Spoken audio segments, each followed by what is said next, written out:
Oui, Bien. Théodore dans un historique, tout à Oui. fait. Donc, et c'est ça qu'il a apporté. Il a apporté, si vous voulez, une astrologie qui était en résonance avec un mouvement de développement personnel qui est le mouvement de personnel actuel.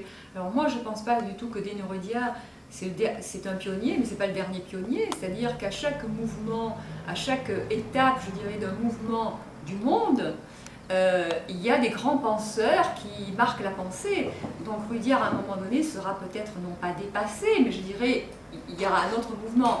Mais je pense qu'il a été vraiment un phare de grand éclairage d'une évolution de la pensée astrologique en résonance par rapport à une évolution dans la pensée. Dans la pensée, donc avec Freud, parce que je le nomme lui parce que c'est lui qui a été au départ de toute cette recherche, même si après on s'en éloigne, etc. Et de Jung, qui sont quand même deux phares, bon, même s'il y a d'autres écoles, d'autres suiveurs, etc. Et donc, c'est une astrologie qui est sortie, je dirais, et qui est en écho avec cette façon de penser. Mais est-ce qu'on ne peut pas dire que d'une certaine manière, enfin, moi, tout à l'heure on parlait de thérapie, je crois que l'astrologie, à l'origine, a certainement une dimension médicale, je dirais même presque. Oui, bien sûr, aussi. Parce que l'homme zodiaque, les correspondances entre les signes zodiacaux, les parties du corps, il y a quelque chose. Et puis aussi, vous savez qu'on n'est jamais plus individualisé que lorsqu'on est malade, de cette manière. C'est-à-dire que quand on est malade, on a mal quelque part. Hein? Quand on est en bonne santé, on est en bonne santé. Quand on est malade, on a mal à la jambe, ou à l'estomac, à la tête, etc. Donc immédiatement, il y a une localisation qui se fait. Et le thème astral aurait peut-être permis au départ de localiser comme ça. Oui. Et à mon avis, il y a un passage justement du plan médical au plan psychologique. Il y a une transposition du médical vers le psychologique qui serait à la base de la carte du ciel. Donc la carte du ciel, alors il y a aussi un problème concernant la carte du ciel, c'est que par certains côtés, elle est plus spatiale que temporelle, la carte du ciel. C'est-à-dire que ce sont les relations entre les astres à un moment donné. Ce ne sont pas les relations de l'astre par rapport à son propre cycle, c'est les aspects entre telle planète et telle planète qui est là. C'est-à-dire qu'on regarde le ciel et on regarde tout ce qui s'y passe, toutes les connexions qui se passent entre les corps célestes à ce moment-là. Oui, donc la corrélation entre les corps célestes devient plus importante que la question des cycles, qu'est-ce que va devenir telle planète par rapport à son propre cycle. Enfin, il y a le plan spatial qui prend l'avantage sur le plan temporel. Alors, je ne le ressens pas tout à fait comme ça, parce que, en tout cas, dans ce que vous avez dit que c'est les positions des planètes à ce moment-là, et oui, à ce moment-là. Donc, à ce moment-là, introduit le facteur temps. Donc, et tout ce qui se passe, oui, le facteur à telle heure, oui. En tel lieu. Oui, mais paradoxalement, c'est un paradoxe, Madame Congeloni, c'est qu'il y a le facteur temps, mais justement, c'est un temps qui est zéro. C'est-à-dire que c'est à ce moment-là, à cet instant T, qu'est-ce qui se passe entre tous les acteurs qui sont présents à cet instant T. Mais c'est normal que le c'est spatial... ce qui est présent. C'est normal que le spatial l'emporte, parce que le spatial est visible. Absolument. Immédiatement. C'est-à-dire que ici, vous voyez avec votre caméra la totalité de la pièce. Donc le spatial est visible voilà, sauf s'il y a des zones cachées. Et on va considérer que tout ce qui s'y trouve est en interrelation. Tandis que le temps se déroule. Oui. Donc le temps se déroule, il y a un cycle. Donc le temps n'est pas visible. Vous voyez la pelote, mais vous ne voyez pas le déroulement. Absolument. Donc c'est normal que la visibilité de l'espace l'emporte sur la visibilité du cycle. Parce que le cycle, c'est quelque chose que l'on déroule dans le temps. Mais n'empêche que c'est tel lieu à tel moment. Donc c'est indéniablement lié.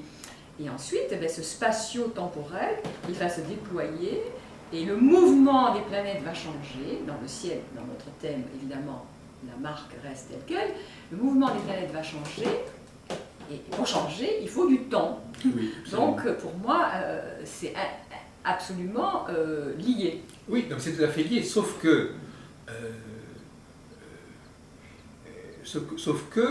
par exemple, si on prend cette pièce-là, justement, il y a des gens qui pourraient s'amuser à étudier toutes les connexions qui existent entre tous les objets de cette pièce. Oui.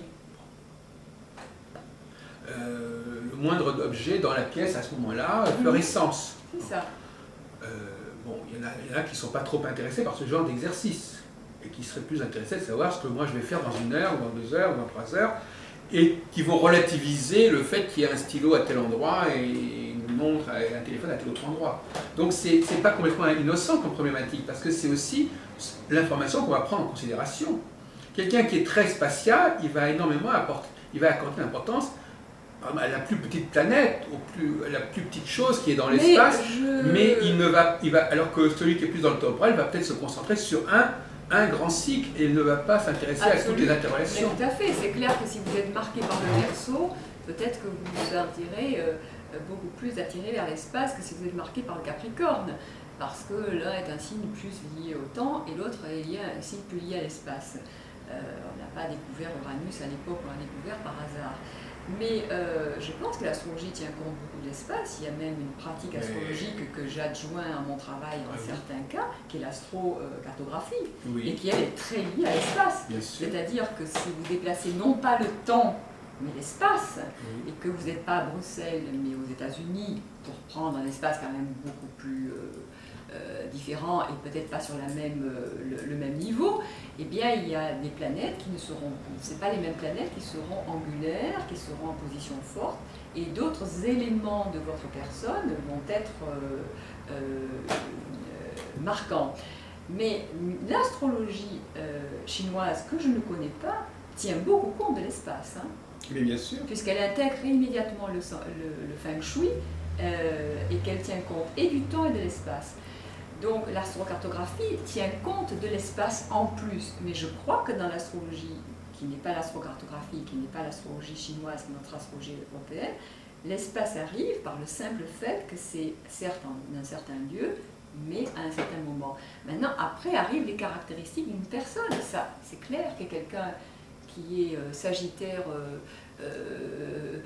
Verseau, il va être plus spatial que s'il est Cancer Capricorne. Hein, ça, c'est certain. Mais d'ailleurs, l'astrologie spatiale est bien antérieure à l'astrologie temporelle, puisque cette astrologie de l'espace, elle n'a pas besoin d'une astronomie très sophistiquée, puisqu'il suffit de regarder ce qui se passe à un moment donné. Donc même si on ne connaît rien à l'astronomie, même si on ne sait pas où va être la planète par la suite, on peut quand même faire un travail au niveau spatial. Tout à fait. Donc elle est beaucoup plus archaïque que l'astrologie temporelle, qui elle a exigé la connaissance, la découverte de certains cycles planétaires, qui est venu beaucoup plus tard.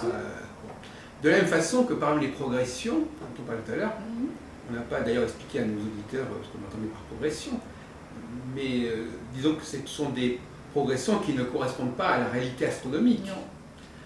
Ces progressions ont certainement existé avant les transits, puisque justement, à partir de cette appréhension spatiale, rien n'empêchait d'extrapoler et de dire voilà, actuellement c'est comme ça, et si on fait bouger les facteurs les uns par rapport aux autres, sans tenir compte de la réalité astronomique, on va quand même pouvoir déterminer une temporalité. Mais vous savez, la réalité astronomique, les planètes rétrogrades non plus, c'est pas une réalité astronomique. Non, pas tout à fait. Et pourtant... mais enfin, c'est quand même pas le même problème que la... Non, tout à fait. C'est-à-dire qu'en progression, effectivement, il n'y a pas d'ailleurs de rétrogradation. Oui. Sauf peut-être que si. Alors, donc, vous pouvez nous expliquer en quelques secondes le principe de progression que vous utilisez. Alors, moi, j'utilise 1 degré un jour. Voilà. Et voilà, je vous dis, je ne suis pas quelqu'un de l'ordre du calcul, donc je prends mes éphémérides, je traîne progresser à l'écran parce que c'est plus simple, hein, parce que maintenant on est outillé informatiquement, mais sinon je prends les éphémérides et je regarde quel jour on est. Voilà, donc sur l'écran, vous demandez par exemple, qu'est-ce qui en sera dans 20 jours après, on vous donne tout de suite les voilà. évolutions correspondantes. Voilà. Donc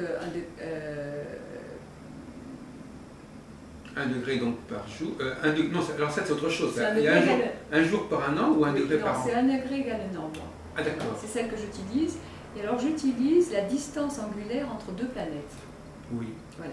Ce sont les deux types de progression que j'utilise, ainsi que la révolution solaire. Je n'utilise pas d'autres progressions secondaires, sophistiquées, etc. Parce que je ne suis pas quelqu'un qui avait le calcul. J'ai beaucoup plus développé, je dirais, la notion symbolique, cyclique dans mon travail. D'une certaine manière, c'est c'est un travail ça peut fonctionner assez bien, les progressions, parce qu'on a une vision globale.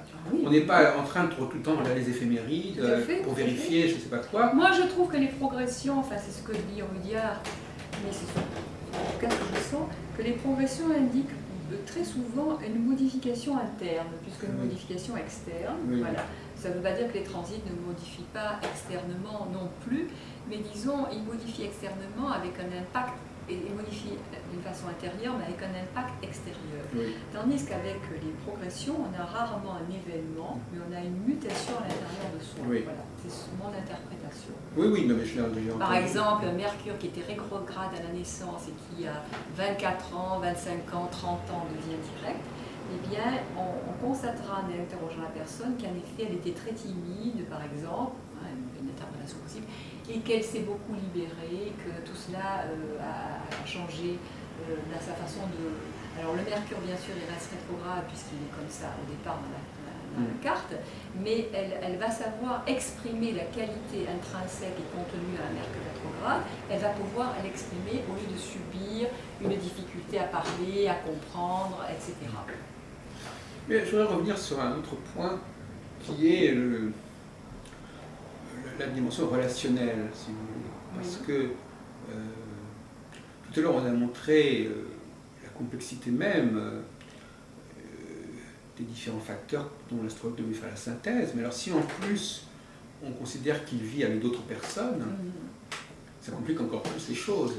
Oui, bien sûr. Parce que l'autre personne aussi a son propre calendrier, aussi a ses propres transits, Bien aussi sûr. a ses propres progressions. Ça, Et alors là, ça donne le vertige carrément. oui, mais ça c'est le comparatif. Hein. Oui, alors le comparatif au niveau du couple, au niveau même de... Bon, mais c'est là qu'il y a la question de savoir s'il n'y a pas quand même une cyclicité qui sous-tend l'ensemble des comportements individuels. Et qui ne serait pas d'ordre astrologique, ça vous Si, mais qui pourrait être d'ordre astrologique, mais qui ne serait pas de l'ordre du thème natal.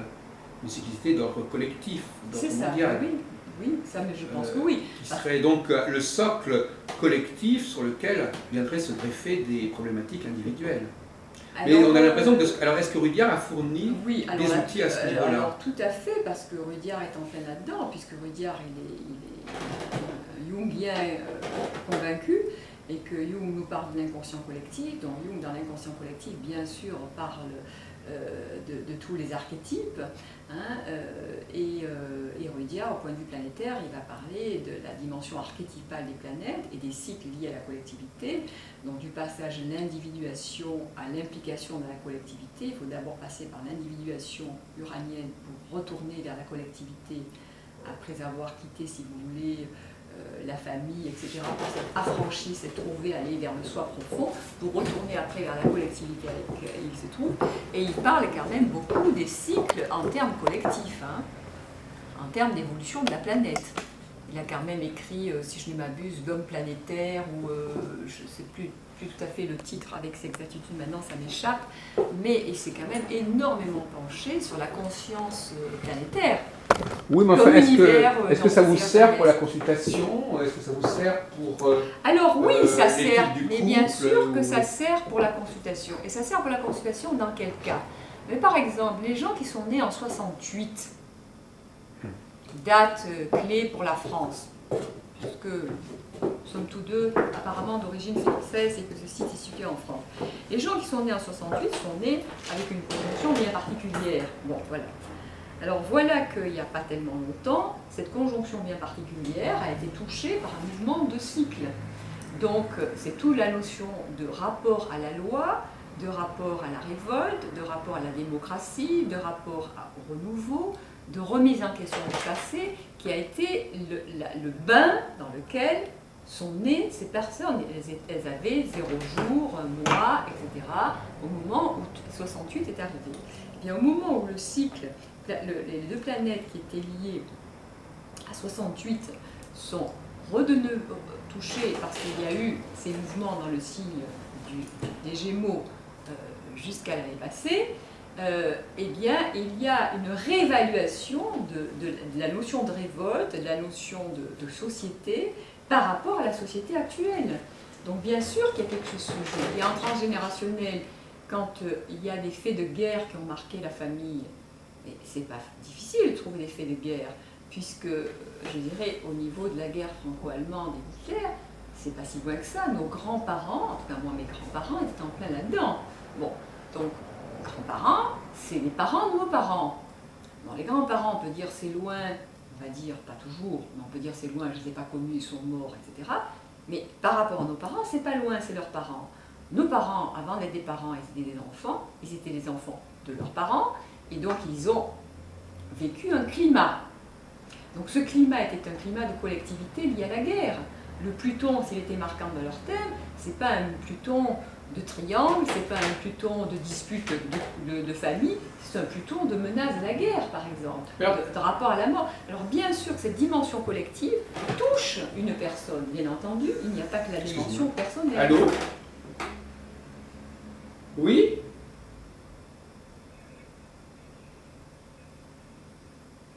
Non, non, je ne peux pas vous recevoir, je suis à l'étranger là, monsieur. C'est des demandes par marketing.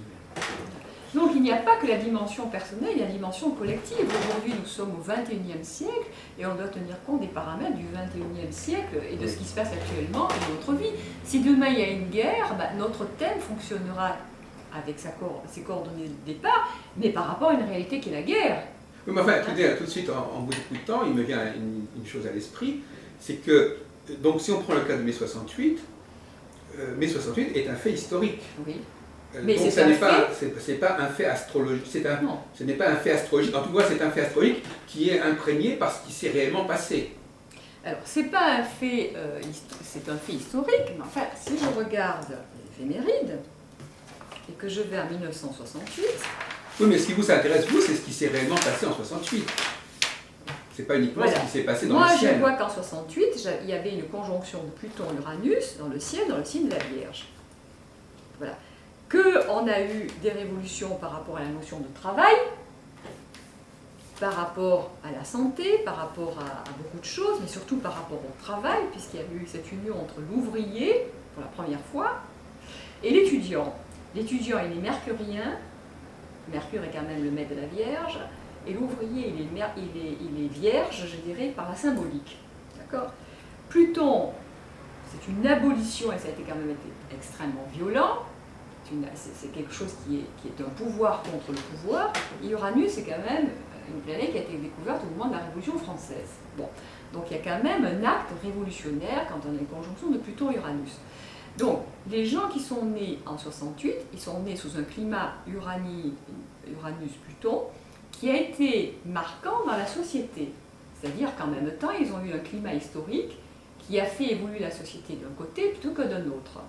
Parce que, voilà, si on est dans une société où d'un contre, on permet le divorce, on permet la pilule, on va aller plus facilement vers une vie où la famille est moins importante, où la famille monoparentale a une importance. Je veux dire, c'est toute une autre société qui se construit. Oui, mais la configuration peut avoir eu lieu à une autre époque et provoquer autre chose. Bien sûr. Donc vous allez quand même tenir compte de ce qui s'est réellement produit. Bien sûr. C'est-à-dire que ce qui s'est passé n'est pas sans rapport avec la symbolique astrologique, mais cette conjonction a eu lieu avant. Maintenant, ne me demandez pas quand, parce que je n'ai pas étudié la chose juste hier, donc je ne pourrais pas vous le dire par cœur. Je l'ai étudié, mais maintenant ça m'échappe. Je l'ai fait dans le cadre de cours, mais maintenant c'est pas là. Bon, il y a eu un autre type de résultat, mais ce résultat était toujours lié à un même type de symbolique, la forme était différente.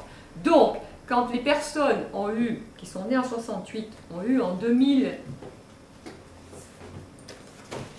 Alors si elles sont nées en 69, c'est déjà plus la même chose, si je comprends bien. Oui, 68, 69. Non, parce que l'autre jour, quelqu'un, justement, j'étais en Savoie, quelqu'un me disait, oui, si vous êtes né en 36, c'est le Front Populaire, si vous êtes né en 38... Donc, je vais pas, disons, être trop... voilà, si on est... Voilà, nous nous trouvons en 2007 déjà avec un Uranus qui commence à faire une tension par rapport à Pluton, mais n'est pas encore exercée, mais le mouvement se fait. Et alors en 2008, on a cette tension qui se renforce, et nous avons là,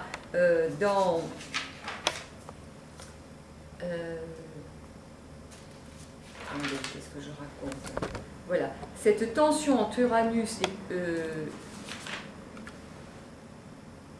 et Pluton, elle est surtout forte dans le temps de 2008. Hein, c'est surtout là qu'elle n'est pas tout à fait exacte, cette tension, mais elle commence à être confrontante parce qu'on va quand même jusqu'au 22 et de l'autre elle est au 28, donc c'est pas une pure exactitude, mais on a quand même une... Et attendez, qu'est-ce qu'on a eu avant? Parce que là...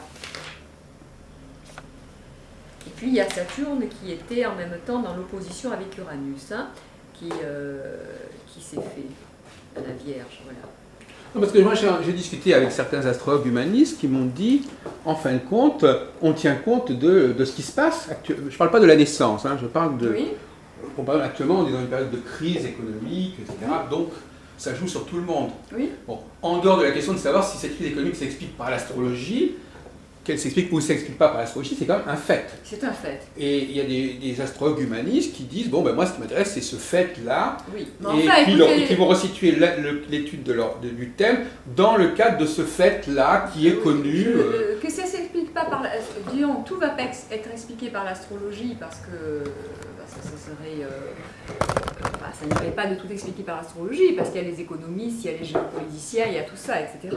Puis il y a aussi des choses inexplicables. Mais enfin, moi j'ai écrit plusieurs articles il y a quelques années, et il y a un an encore, où je parlais de quelque chose qui allait se durcir au point de vue de pas l'ouverture, pas la Turquie, certainement pas l'ouverture, au contraire le rétrécissement, aller vers quelque chose qui est beaucoup plus du côté de l'économie, de l'écologie, et on sait pourquoi les astrologues disent ça, à cause des passages de Pluton, hein, à cause du fait d'Uranus qui va rentrer dans le signe du Bélier, donc c'est un nouveau cycle, et d'Uranus qui était passé, qui a fait la conjonction avec Jupiter dans le signe du Verseau, qui est tout cet essor de la science de pointe, de l'écologie, etc.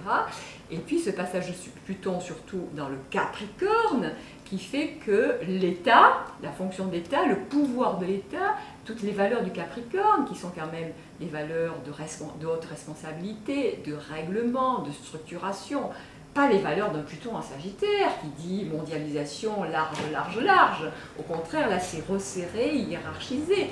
Donc les astrologues qui ont fait, je ne suis quand même pas la seule à avoir écrit comme ça, les astrologues qui ont eu cette vision se sont quand même basés sur une réalité astrologique, enrichie par la réalité politique, parce que moi je regarde des émissions télévisées pratiquement tous les jours, au niveau des informations et de certaines émissions de pointe, sur Arte, etc., pour voir ce qui se passe aujourd'hui, pour comprendre la relation, parce que c'est clair qu'il y a aussi une réalité extérieure politique. Mais enfin, c'est généralement pas surprenant.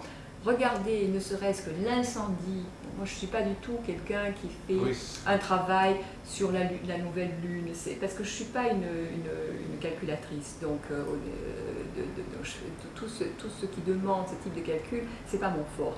Mais simplement à la conjonction Jupiter-Uranus. Hein, les astrologues très fins qui font les cycles de lunaison, qui voient avec l'astrocartographie où ça tombe, etc., qui font vraiment un travail remarquable à ce niveau-là. C'est pas mon truc. Mais simplement en regardant Jupiter-Uranus, puis vous ouvrez la télévision et vous voyez que la Russie est en train d'être incendiée. Moscou.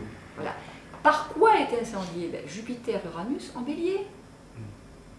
C'est clair que le Bélier, c'est cette étincelle, qu'Uranus veut faire une progression vers quelque chose qui demande encore une nouveauté, et que Jupiter fait un effet de loupe et fait un incendie. Donc, vous allez me dire, oui, c'est l'incendie, ça chauffe, etc., bon, etc.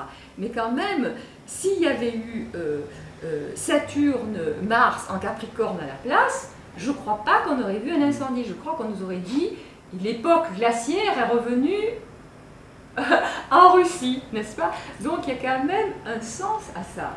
Oui, non, mais je sais bien, mais je veux dire qu'effectivement, il y a des astrologues qui au fond, travaillent comme cela, ce qui d'ailleurs ne leur permet pas de prévoir l'évolution des choses, puisqu'ils se contentent de noter ce qui se passe.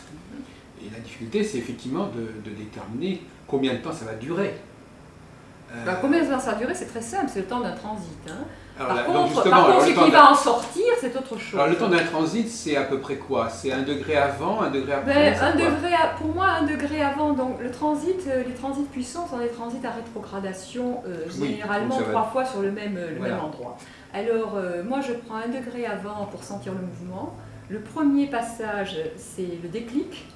Le deuxième passage, c'est l'incorporation. Et le troisième passage, c'est la solution, bonne ou mauvaise. Mais on en sort. Voilà. Et en fonction des planètes, le transit, il va durer de 1 an à 2 ans. Et après, il faut passer à un autre transit.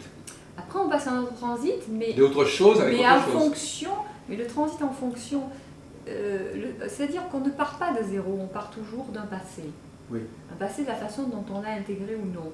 Donc le prochain transit, c'est un prochain transit, mais on l'aborde à partir de la façon dont on a vécu le premier. Alors, il y a toujours des réajustements possibles, mais il y a quand même donc on a quand même une très grande multicyclicité, puisqu'on a énormément de facteurs qui se combinent, qui s'entrechoquent, qui s'entrecroisent, qui se superposent, qui se juxtaposent, qui se suivent.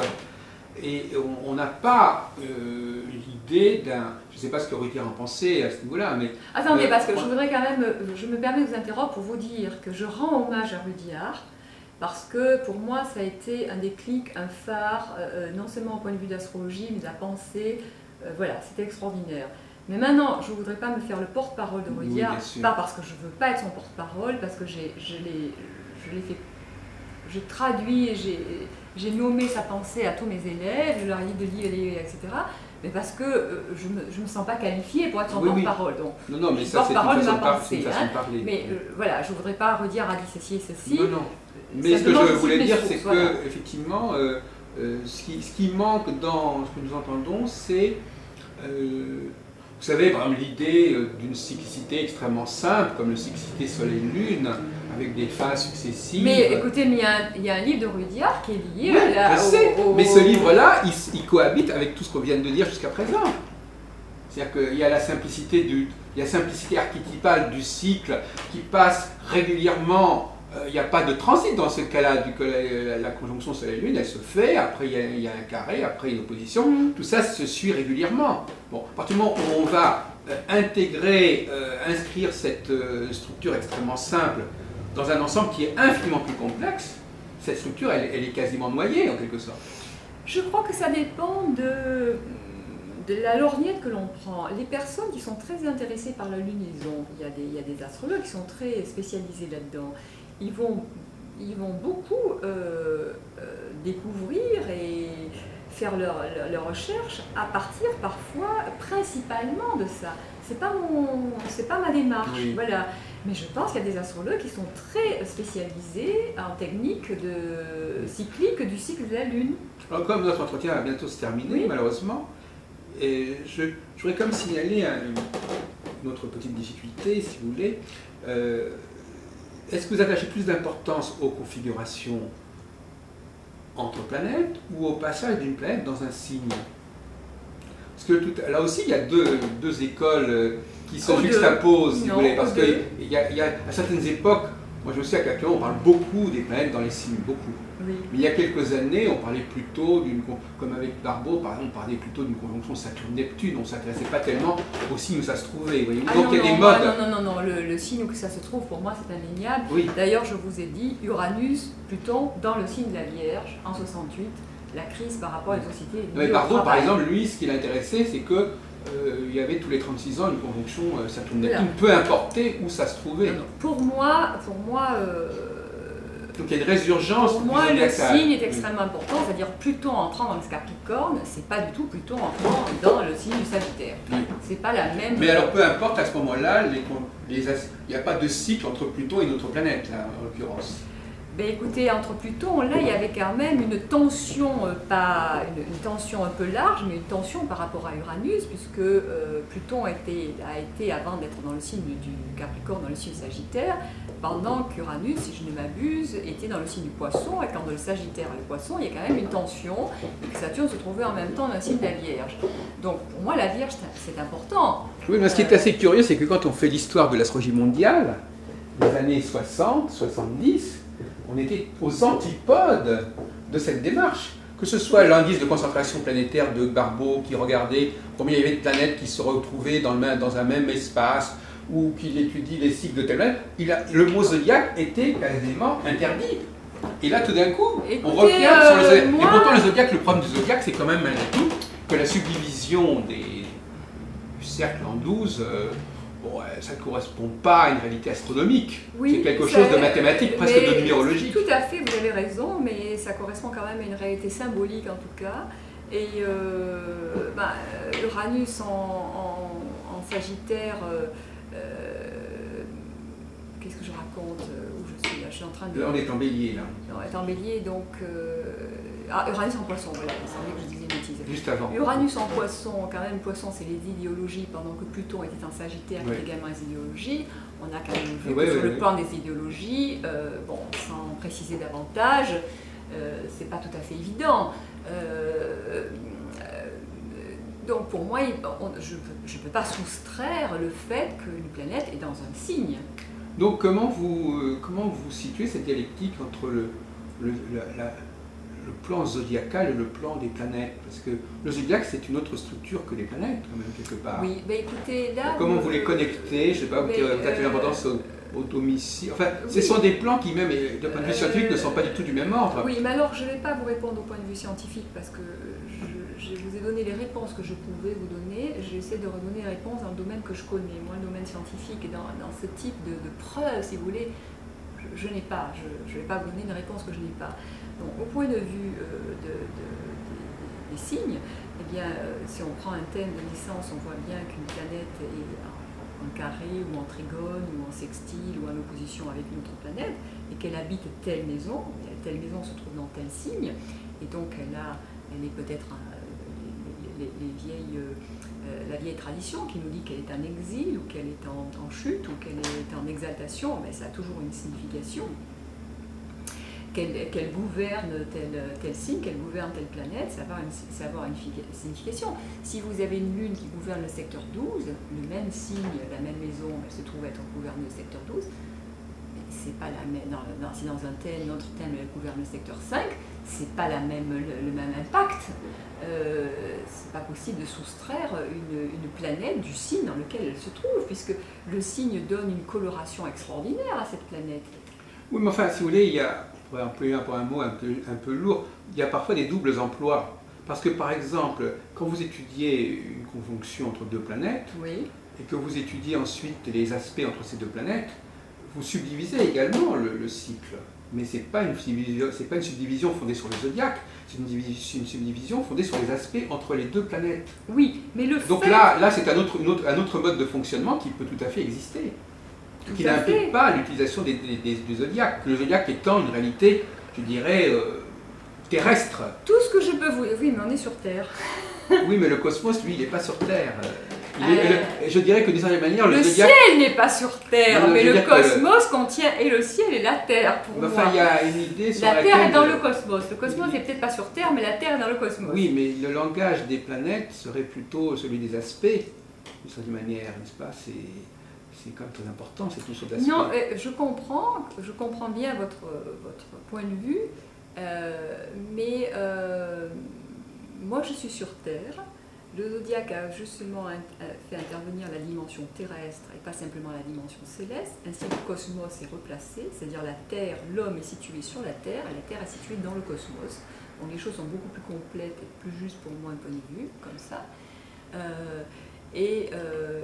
La situation d'une planète en signe fait quand même partie de l'interprétation, pas simplement les aspects et les maisons. Je pense que le fait d'avoir la Lune très sensible pour une femme en Bélier, en Capricorne, en Cancer, en Poisson, quelle que soit la maison, ça a vraiment un sens qui n'est pas le même. Et au point de vue des cycles, un cycle qui évolue et qui fait une conjonction d'un tel signe n'a pas le même sens pour moi que dans un tel autre signe. Mais excusez-moi parce qu'on va bientôt clôturer, mais par exemple, je crois que Rudyard attache beaucoup d'importance à la division en 8, par exemple, puisque le cycle de la Lune, il le divise en 8 en fait. Il ne le divise pas en 12. Oui, moi, je vous ai dit, oui, non, mais je veux dire qu'effectivement, il y a aussi là une sorte de tension entre une astrologie, parce que quand on divise par exemple un cercle en 2, on peut le diviser en 2, après en 4, en 8, en 16, on ne le divise pas en 12. la division en 12, c'est une autre problématique. Ce qui nous renvoie à cette idée d'une très grande complexité de l'astrologie, oui, de ses différentes sources, de ses différentes approches. Tout à fait. Et on a là quelque chose de très divers qui vient faire un ensemble, mais finalement qui est très composite finalement. Oui, mais je crois que c'est ce qui fait sa richesse, parce que je crois que l'astrologie, on peut l'aborder de plusieurs angles, et c'est pour ça qu'il y a tellement de courants astrologiques, il y a tellement d'astrologues différents, et qu'il n'y a pas un seul point de vue. En fonction de ce qu'on est, de qui on rencontre en patientèle, de ce qui en est comme personnalité, on va choisir telle optique. Donc moi je crois que bien sûr ça peut être compliqué que l'astrologie soit si complexe et pas simple, mais c'est aussi sa richesse et ça permet une multiplicité de points de vue. Alors vous êtes également peintre ou, oui, je le suis moins, parce que l'astrologie l'emporte. Il y a des choses qui, là, les Karayatis, c'est une de vos œuvres ou c'est oui. une exposition Oui, c'est un travail que j'ai fait donc, sur une série que j'ai commencée qui s'appelle Mythologie intérieure et qui est un travail sur les mythes, puisque tout mon travail d'astrologue et de thérapeute est très lié aux mythologies intérieures que nous avons. Et les Karayatis, c'est une mythologie assez saturnienne, on va dire, puisque ce sont des femmes qui portent et qui, à partir de leur corps de marbre, de leur corps de terre, portent le ciel, puisqu'elles portent un temple qui est à la... peut-être, si je peux me permettre, il y en a qui montrent les colonnes. Je vous en prie. Et alors, ce serait peut-être beaucoup plus significatif. Les Karayatis, oui, bien sûr. Voilà, ici, c'est... vous avez ici oui, Athéna. On les voit bien, oui, oui. Ici, vous avez Athéna, qui est donc la déesse... le mythe auquel se rapportent les Karayatis, puisque c'est le temple d'Athéna. Et ici, c'est une peinture que j'ai faite qui s'appelle Athéna ou le penser, c'est-à-dire le processus de pensée.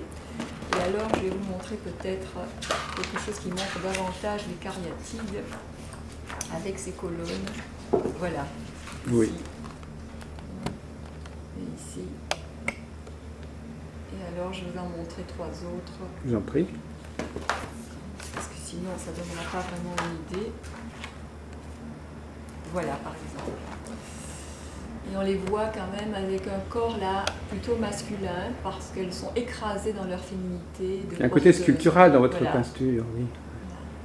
Voilà, je crois que là vous pouvez avoir ceci et la couverture du livre.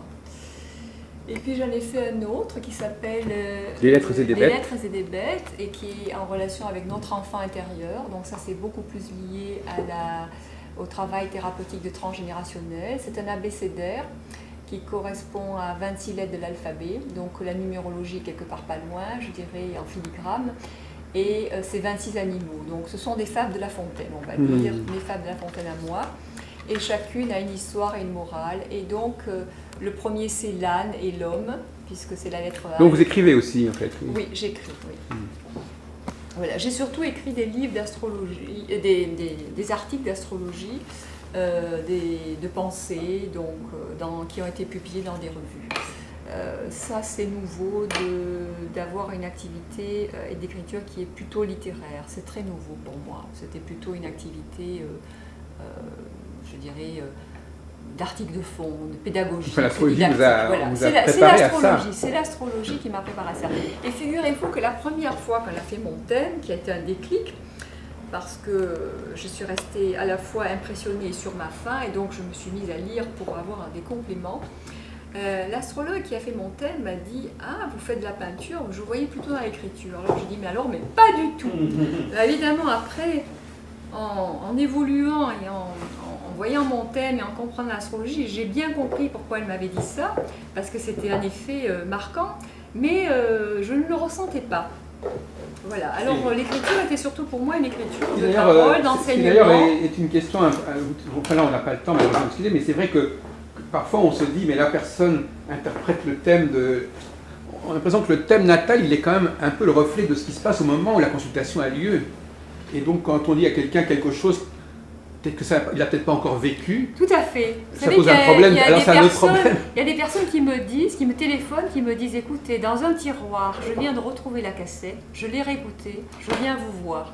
Il y a des trucs que je n'avais pas compris, mais vraiment, C'était Donc, ça vraiment montre bien ça. que Oui. l'astrologue ne peut pas toujours être en résonance immédiate avec son client. Il y a des choses qui ne sont pas encore là. Il y a une partie qui est en résonance, il y a une partie qui est prégnante d'évolution. Oui, c'est cela. Oui.